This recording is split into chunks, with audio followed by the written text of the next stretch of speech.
Olá, você vai ver no Justiça para Todos de hoje. A reforma do Código de Processo Penal e a elaboração do novo Código de Processo Civil são acompanhadas pela AJUF. Metas do Judiciário são discutidas pelos gestores em Brasília. Homologadas as candidaturas dos juízes que concorrem às eleições na AJUF. Lançada a 7ª edição do Prêmio Inovare. Eu sou Samuel Figueiredo e o Justiça para Todos já está no ar. 2 assuntos na agenda do Senado Federal são acompanhados de perto pela AJUF: a reforma do Código de Processo Penal e a elaboração do novo Código de Processo Civil. Os 2 projetos são de grande importância para o trabalho dos juízes que atuam em todo o país. A Comissão de Constituição e Justiça do Senado aprovou o substitutivo ao projeto de lei 156 de 2009. A proposta trata da reforma do Código de Processo Penal. Agora o caminho é o plenário da Casa, mas a Associação dos Juízes Federais do Brasil, a AJUF, aproveita o trâmite da matéria para defender os pontos considerados importantes para o aperfeiçoamento do projeto. Uma nota técnica em que a AJUF defende o posicionamento da entidade em relação à reforma do Código de Processo Penal foi juntada à proposta aprovada na CCJ. Uma das preocupações dos juízes federais é que o projeto seja votado sem o necessário debate com a sociedade. A AJUF também manifestou preocupação com a proposta de supressão dos poderes de instrução complementar do juiz da ação penal, o que significa que o juiz da ação penal não poderá determinar a produção de provas complementares ao esclarecimento da verdade, senão em benefício da defesa. Na nota técnica, a AJUF esclarece que a imparcialidade do juiz não é prejudicada pelo exercício de instrução complementar, uma tese radical que jamais teve guarida nos tribunais, inclusive superiores. A associação ainda acompanhou a agenda da Comissão do Senado formada por juristas. O grupo responsável pela elaboração do anteprojeto do novo Código de Processo Civil promoveu uma audiência pública em Brasília. O objetivo da reunião foi colher sugestões da sociedade para que o novo Código de Processo Civil seja elaborado por meio de um processo democrático e que atenda aos anseios de todos os brasileiros. Na AJUF, o juiz Aloysio Mendes preside a comissão para acompanhamento das reformas da legislação processual civil. Segundo ele, o grupo, por conhecer a realidade do judiciário e por saber onde estão os entraves processuais, tem experiência para contribuir com o aperfeiçoamento do Código de Processo Civil. Aloysio explica que o novo código, por exemplo, deve trazer mecanismos para a solução dos conflitos considerados de massa pelos juízes, ou seja, aqueles que envolvem casos de telefonia, bancos e aposentados. Nós precisamos melhorar o nosso sistema processual para atender às necessidades da sociedade. Já estão homologadas as candidaturas das 2 chapas que vão concorrer às eleições na AJUF no mês que vem. O representante da chapa Muda AJUF é o juiz federal substituto Gabriel de Jesus Tedesco Vedi, da 3ª Vara de Execuções Fiscais de Porto Alegre. A chapa AJUF Unida tem à frente a juíza federal titular da 1ª Vara Federal da Seção Judiciária do DF, Solange Salgado da Silva Ramos de Vasconcelos. A votação vai ser exclusivamente por meio eletrônico, no dia 27 de abril, e é necessário que o associado esteja com seu cadastro atualizado para votar. O Tribunal Regional Eleitoral do DF vai dar apoio para a eleição, que vai escolher a futura diretoria e o Conselho Fiscal da AJUF para o biênio 2010-2012.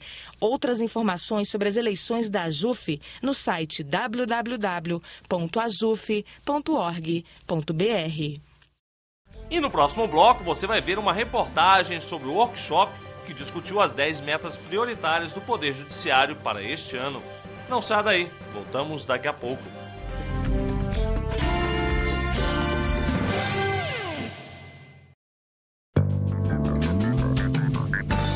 Aqui na Caixa esse gesto se repete muitas vezes. Sabe por quê? Porque o brasileiro confia na Caixa. É aqui que ele tem crédito rápido, fácil e com uma grande vantagem: as menores taxas de juros sempre. Vem pra Caixa, seja o próximo a repetir esse gesto. Caixa, o banco que dá crédito aos brasileiros.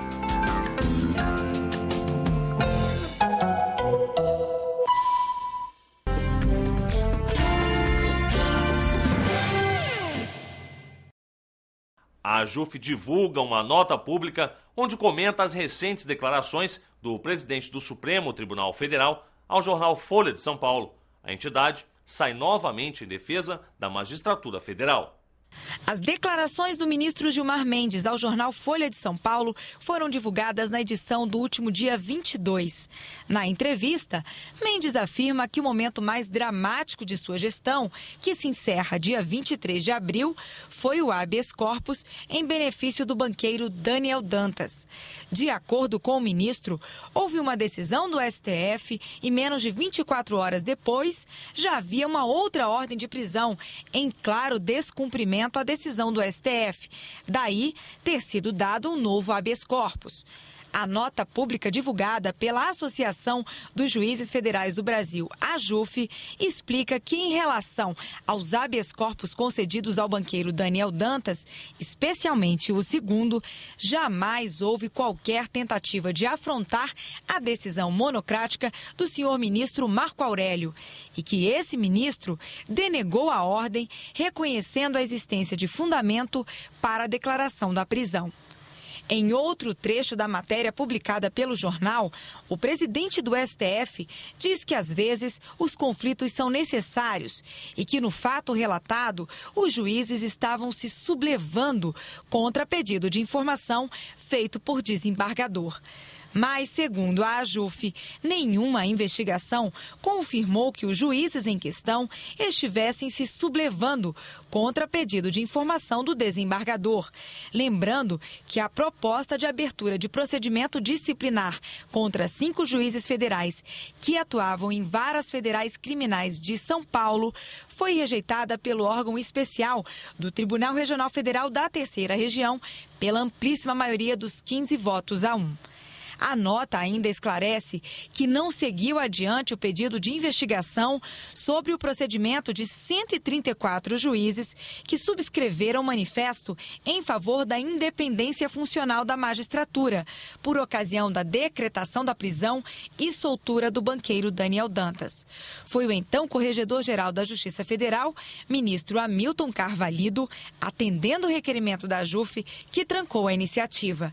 Sobre as declarações em que Gilmar Mendes diz ter havido, no caso de Dantas, um conúbio espúrio de polícia, o presidente da associação, Fernando Matos, esclarece que a observação fere a garantia de independência da magistratura. As 10 metas prioritárias do Poder Judiciário para este ano passaram por um grande debate. Foi durante o workshop realizado pelo CNJ, com a participação dos gestores das metas de todos os tribunais. Olhares atentos, muitas anotações e computadores conectados. Os gestores das 10 metas do Judiciário em 2010 se reuniram em Brasília no primeiro workshop promovido pelo Conselho Nacional de Justiça. O juiz Rubens Curado, secretário-geral do CNJ, foi quem conduziu grande parte do evento. O primeiro de muitos, com aqueles que serão os responsáveis por colocar em prática as metas aprovadas pelos presidentes dos 91 tribunais brasileiros no terceiro Encontro Nacional do Judiciário em São Paulo. O Tribunal Regional Eleitoral do Paraná atingiu no ano passado 100% da meta 2, ou seja, julgou até o fim de 2009 todos os processos distribuídos até o final de 2005. O representante da Corte no workshop falou dos desafios para 2010. A meta 1, que é julgar a quantidade igual de processos de conhecimento distribuídos em 2010 e parcela do estoque, com um acompanhamento mensal. E a nova meta 2, que é julgar todos os processos de conhecimento distribuídos em primeiro e segundo graus e tribunais superiores, até 31 de dezembro de 2006. E quanto aos processos trabalhista, eleitoral, militar e da competência do Tribunal do Júri, até 31 de dezembro de 2007. O CNJ está fazendo um trabalho muito bom no sentido de incentivar e pedir que os tribunais capacitem seus servidores, até os juízes também, no gerenciamento dos processos. Rotina de trabalho de forma a facilitar, cada vez buscando a melhoria. Outra meta do pacote de 10 vai exigir de todos os participantes do evento criatividade e disposição. A meta 3 conclama magistrados e servidores a reduzir a pelo menos 10% o acervo de processos na fase de cumprimento ou de execução e a 20% o acervo de execuções fiscais, tendo como referência o acervo em 31 de dezembro de 2009. A execução é uma questão complicada. Mas eu acho que é uma meta que, exatamente por ser complicada, por ser considerado gargalo hoje, então é uma meta que todos nós vamos ter que fazer algum empenho para ver se realmente reduz esse número de processos em execução. Já há algum tempo, a 24ª Região, vários tribunais do trabalho adotam, e parece-me que foi sugerido também para outros ramos do judiciário, instituir audiências de conciliação, periódicas. No Tribunal de Justiça de São Paulo, por exemplo, o acervo de processos chega a 19 milhões. A maioria dos casos é de execução fiscal. Os representantes do Tribunal do Estado, de maior peso do país, vieram pedir um tratamento assimétrico ao CNJ. Nós estamos verificando, constatando que algumas das metas são estabelecidas e passíveis de cumprimento pelos tribunais menores, pelos estados que têm menos movimento judiciário. E nós, São Paulo, de repente, não temos da mesma forma facilidade e condições, quer orçamentária, quer de recursos humanos e materiais, para estar cumprindo. Mas, com certeza, nos debates que nós tivemos, muita coisa se avançou e o próprio CNJ está, numa das metas que era mais tormentosa para nós, está propondo que nós nos reunamos novamente em abril para rediscutir essa meta exatamente porque no estado de São Paulo, por exemplo, ela, da forma como está sendo colocada, será impossível de ser cumprida. No auditório foi estabelecido um diálogo para que todos pudessem esclarecer eventuais dúvidas, como a abrangência e os critérios de cumprimento das metas, assim como a forma de acompanhamento e a coleta de informações. O encontro permitiu a troca de informações entre o judiciário de todos os estados, tudo para que as metas prioritárias para este ano sejam executadas e a sociedade reconheça a eficiência da justiça. As iniciativas já adotadas por um ou outro tribunal podem servir de exemplo quando se tem pela frente 10 metas a cumprir. O mapeamento de rotinas, realizado pelo Tribunal de Justiça de Rondônia, foi uma das boas práticas apresentadas. Este juiz explica que, com a medida, o tribunal conseguiu simplificar procedimentos e agilizar o atendimento ao público. Isso mostra que você consegue otimizar o serviço, quer dizer, colocar a padronização dentro das diversas unidades jurisdicionais de acordo com a matéria, de acordo com aquele processo em andamento. Isso possibilita uma diminuição de gastos, otimização, quer dizer, vamos ganhar tempo e vamos poder mensurar, poder avaliar uma unidade com a outra, porque todas estariam trabalhando com a mesma prática. Ainda fazem parte do pacote os seguintes desafios. Meta 4. Lavrar e publicar todos os acórdãos em até 10 dias após a sessão de julgamento. Implantar método de gerenciamento de rotinas, gestão de processos de trabalho a pelo menos 50% das unidades judiciárias de primeiro grau. Reduzir a pelo menos 2% o consumo per capita, magistrados, servidores, terceirizados e estagiários com energia, telefone, papel, água e combustível. Disponibilizar mensalmente a produtividade dos magistrados no portal do tribunal, em especial a quantidade de julgamentos com e sem resolução de mérito e homologatórios de acordos subdivididos por competência. Promover cursos de capacitação em administração judiciária com no mínimo 40 horas para 50% dos magistrados, priorizando-se o ensino à distância. Ampliar a velocidade dos links entre o tribunal e 100% das unidades judiciárias instaladas na capital e no mínimo 20% das unidades do interior. Realizar por meio eletrônico 90% das comunicações oficiais entre os órgãos do Poder Judiciário, inclusive cartas precatórias e de ordem. São metas que o CNJ está tentando implantar nos tribunais de justiça de todo o país, né, para melhorar o atendimento jurisdicional, melhorar a comunicação entre os tribunais, juíza, as várias criminais, todas as unidades judiciárias, melhorar o funcionamento do judiciário como um todo, né. E daqui a pouco você vai ver como foi o lançamento da 7ª edição do Prêmio Inovare. Espere só um pouco, voltamos já já.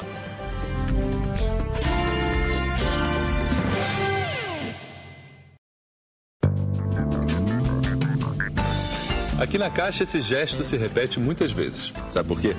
Porque o brasileiro confia na Caixa. É aqui que ele tem crédito rápido, fácil e com uma grande vantagem: as menores taxas de juros sempre. Vem pra Caixa, seja o próximo a repetir esse gesto. Caixa, o banco que dá crédito aos brasileiros.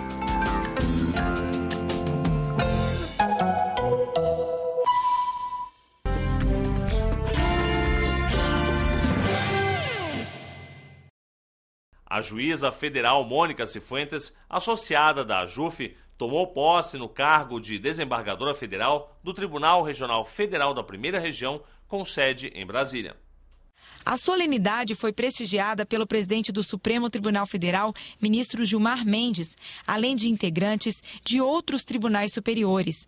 No plenário do Tribunal Regional Federal da Primeira Região, em Brasília, a mais nova desembargadora, até então titular da 3ª Vara Federal da Seção Judiciária do Distrito Federal, prestou juramento. A juíza federal, Mônica Jaqueline Cifuentes Pacheco de Medeiros, assume a vaga deixada pelo desembargador federal Antônio Sávio de Oliveira Chaves, que se aposentou em 2009. Promovida por merecimento, a juíza, filiada à Associação dos Juízes Federais do Brasil, foi nomeada para o cargo pelo presidente da República. Desde 2006, a desembargadora faz parte do Grupo Permanente de Estudos sobre Sequestro Internacional de Menores do STF e atua ainda como juíza de ligação para a Convenção de Haia de 1980 sobre sequestro internacional de menores. A doutora Mônica Cifuentes, ela tem um currículo bastante extenso, né? E ela colabora muito na AJUF, ela é responsável pela nossa revista de cultura. Além de todo o currículo acadêmico, técnico, ela tem uma formação humanística muito acentuada e vai contribuir muito para o Tribunal Regional Federal da Primeira Região e para o Judiciário do Brasil, vai continuar dando a sua contribuição muito importante. Então a AJUF não poderia deixar de estar aqui para deixar o abraço, o carinho, o respeito e a admiração de todos os juízes federais. Justiça sem burocracia. Este é o tema do Prêmio Inovare deste ano, lançado no Superior Tribunal de Justiça em Brasília. O projeto identifica práticas inovadoras, eficientes e de alcance social que contribuem para a modernização da justiça brasileira. Justiça sem burocracia é o sonho de muitos brasileiros e o objetivo do Poder Judiciário. Todos sabem que o caminho ainda é longo para a desburocratização, mas os primeiros passos já foram dados. E as iniciativas que conduzem a essa facilitação dentro da justiça ganham cada vez mais espaço no país. Há 6 anos foi criado o Inovare, que identifica e premia práticas do Poder Judiciário, do Ministério Público, da Defensoria Pública e da Advocacia, que ajudam na modernização e qualidade da prestação jurisdicional aos cidadãos. As iniciativas concorrem a prêmios específicos e a menções honrosas, que só são aprovadas depois de passarem por alguns critérios, como eficiência, qualidade, criatividade, exportabilidade, satisfação do usuário, alcance social e desburocratização. O lançamento da 7ª edição do Prêmio Inovare foi em Brasília, no plenário do Superior Tribunal de Justiça. Ministros, magistrados e personalidades do mundo jurídico participaram da solenidade, todos empenhados em um projeto que deu e continua dando certo. Cujo objetivo é identificar, premiar e disseminar, através de parcerias, práticas inovadoras que estejam contribuindo para a modernização da justiça e para o consequente aprimoramento da prestação jurisdicional. O tema é propositadamente aberto no sentido de que a gente possa recrutar muitas boas práticas, de modo que a gente possa construir assim um banco de dados com boas práticas na advocacia, no Ministério Público, nos juízes singulares e nos tribunais. A experiência dos últimos 6 anos nos tem ajudado muito, na medida em que a gente vai corrigindo os rumos, acertando os erros e procurando fazer as coisas de uma maneira melhor. Todas as práticas inscritas vão ser visitadas e analisadas por consultores especializados durante o ano. As escolhas vão ser feitas por grandes nomes do poder jurídico e do mundo acadêmico, integrantes de uma comissão que vai julgar as iniciativas em 6 categorias. Categoria Tribunal, cujos vencedores vão receber troféus e placas honrosas como prêmio. E categorias Juiz Individual, Ministério Público, Defensoria Pública, Advocacia. Os contemplados vão ser premiados com R$50 mil e troféus. A novidade para este ano é a criação de uma nova categoria. Prêmio Especial, pessoas ou instituições que facilitem o acesso do preso à justiça. O Prêmio Inovare é uma realização do Instituto Inovare, do Ministério da Justiça, por meio da Secretaria de Reforma do Judiciário, da Associação dos Juízes Federais do Brasil e outras instituições, e apoio das organizações Globo.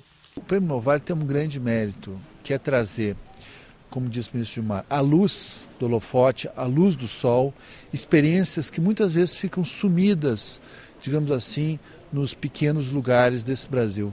Eu acho que o grande sinal do Prêmio Inovare é mostrar que é possível sim realizar boas práticas, é possível sim realizar mudanças na nossa realidade e que essas mudanças podem acontecer nos lugares mais extremos, os mais próximos do Brasil.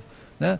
Muitas vezes a gente acha que precisa de grandes legislações, grandes reformas, grandes mudanças para acontecer alguma coisa. E o prêmio mostra que não. Né? Que basta terem agentes públicos, basta ter pessoas voltadas para assumir, digamos assim, desafios e tomar decisões que as coisas acontecem. As inscrições para o Prêmio Inovare vão até o dia 31 de maio e podem ser feitas pelo site www.premioinovare.com.br. A entrega dos prêmios vai ser em dezembro. Conselheiros do CNJ compartilham da mesma opinião da AJUF, que defende a utilização de conciliadores nos juizados especiais federais como forma de agilizar a prestação jurisdicional. No último dia 23, o CNJ indeferiu o pedido da OAB, que contestava a legalidade de utilização de conciliadores no Juizado Especial Federal Previdenciário de Cascavel, no Paraná. O CNJ já enviou à Câmara dos Deputados as propostas de alteração legislativa que constam do plano de gestão para funcionamento de varas criminais e de execução penal. O plano, elaborado por um grupo de trabalho coordenado pelo conselheiro Walter Nunes, traz um conjunto de medidas administrativas e legislativas que visam a modernização do sistema penal brasileiro. E hoje nós ficamos por aqui. O Justiça para Todos pode ser visto também no site da AJUF, www.ajuf.org.br. Obrigado e até nosso próximo encontro.